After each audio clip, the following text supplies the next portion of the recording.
Bonjour à toutes et à tous, on se retrouve aujourd'hui pour un nouveau tutoriel sur une ferme à faire qui fonctionne de la 1.16 jusqu'à la 1.21 incluse. Et donc sans plus attendre, je vous propose de commencer ce tutoriel. Cette ferme a une petite particularité, c'est qu'on peut l'adapter en fonction de ses besoins. Si vous avez besoin de beaucoup de fer, vous pouvez faire la version entière que je vais vous montrer dans cette vidéo. Mais si jamais vous avez besoin d'une petite quantité de fer et que vous serez tout le temps à peu près à côté à générer en continu du fer, je vous dirai à quel moment vous pouvez vous arrêter et que faire pour construire beaucoup moins. Sur ce, c'est parti, on va commencer à la construire. Pour commencer, vous allez avoir besoin de coffres évidemment pour stocker le fer. Et donc vous placez où vous voulez, où vous souhaitez construire votre ferme. Moi je choisis un carré, une zone de cette taille là, dans une plaine, en général c'est ce qu'on choisit. Un petit village à côté, justement, c'est pratique de faire ça à côté d'un village, comme ça vous n'avez pas besoin de faire 10 000 km pour ramener des villageois. Parce qu'une ferme à faire maintenant ça fonctionne avec des villageois, j'espère que vous le saviez, sinon préparez-vous à les déplacer et je vous assure c'est compliqué. Enfin bref, placez un coffre, ensuite vous ferez une petite zone de 3 par 3 derrière avec des hoppers. Donc normalement ça devrait ressembler à ça. Ensuite vous allez encadrer ça, enfin comme vous voulez, oui ou non, mais avec des blocs. Vous pouvez faire ça avec de la cobble, moi j'ai choisi des blocs de smooth stone. Comme ça, c'est beaucoup plus facile pour compter le nombre de blocs. Plus tard, quand on va commencer à construire les étages du dessus, c'est important de pouvoir bien visualiser quelle est la taille des plateformes à faire.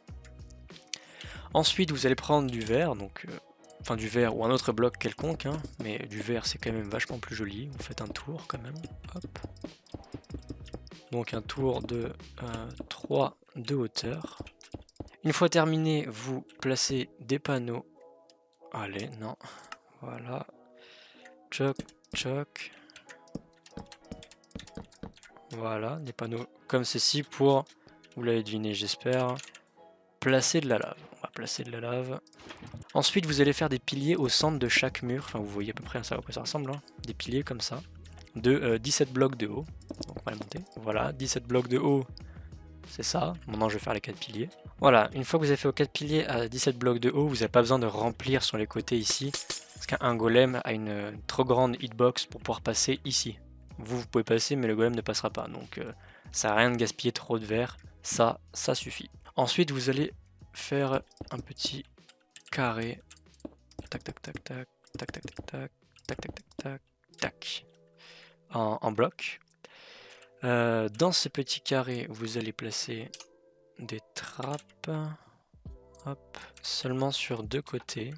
Donc vous choisissez vos côtés. Moi je vais les placer ici. Hop, voilà, on les ouvre. Et dans l'idée, la plateforme de spawn des golems sera du côté de ces trappes. Donc imaginez une plateforme qui va se dessiner par là. Voilà, c'est ici qu'ils vont apparaître. Donc vous allez placer 4 blocs en plus, donc 1, 2, 3, 4, de cette façon-là. Et puis 1, 2, 3, 4 ici aussi. Donc ça devrait ressembler à ça, une sorte d'avion bizarre. Vous allez compléter la forme comme ceci. Et là, ça y est, vous avez votre plateforme qui s'est dessinée. Donc il n'y avait plus qu'à remplir toute cette zone-là de blocs. Alors évidemment, vous pouvez faire ça en dalles, hein, si vous voulez utiliser moins de blocs. Et veillez bien à ce que les dalles soient placées sur la partie haute du bloc, hein, de cette manière-là. Hop, on finit. Voilà, on devrait avoir une plateforme comme ceci. Après avoir fait ça, vous pouvez vous munir de dalles ou de blocs, hein, mais dalles ça coûte toujours moins cher et on peut à peu près voir à quoi ça ressemblait. Moi j'utilisais du verre, c'est pareil, c'est l'utilité est surtout pour, hop, on peut casser ça, bloquer les golems, bloquer l'eau qui va pousser les golems. Et là le verre permet de voir aussi les golems, justement. Alors on pouvait pas utiliser de verre sur cette zone là parce que sinon ça empêche le spawn, le verre étant un bloc transparent.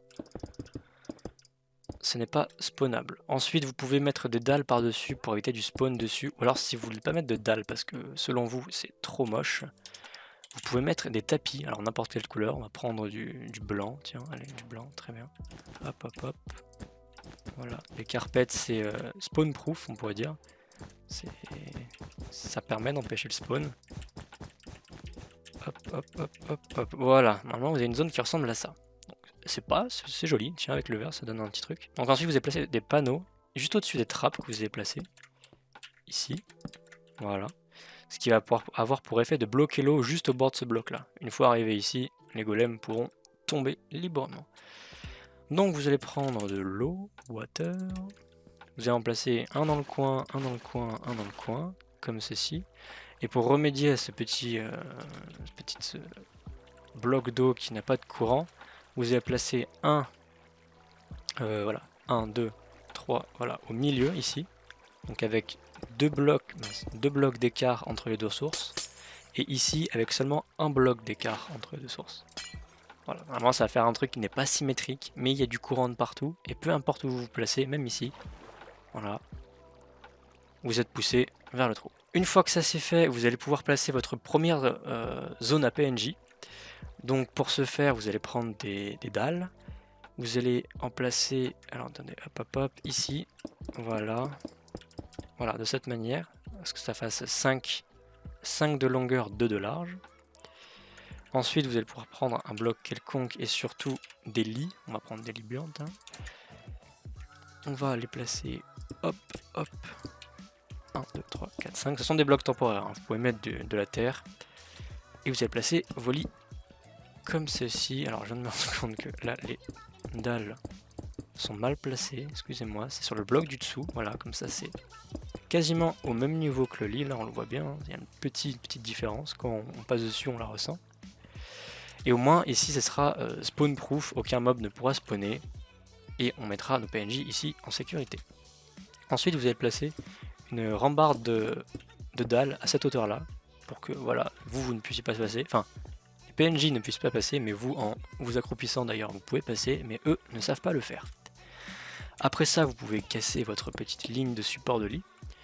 Et en face, placer une autre ligne de blocs temporaires qu'on va venir superposer des petites trappes qu'on va mettre en position fermée. Voilà. Et ça devrait ressembler à ça. C'est bien au-dessus des lits, hein, on remarque bien. Ensuite, bah là, vous avez complété une cellule entière. Donc là, il y a la zone des PNJ et une zone de spawn. Alors, si vous n'avez pas besoin de beaucoup de fer, vous pouvez tout simplement reproduire cette zone-là de ce côté-là. On va le faire d'ailleurs. Et vous arrêtez ici. Avec bien évidemment une colonne de... Pour chaque zone de spawn, il y a une colonne de chute pour les golems avec une réception avec de la lave.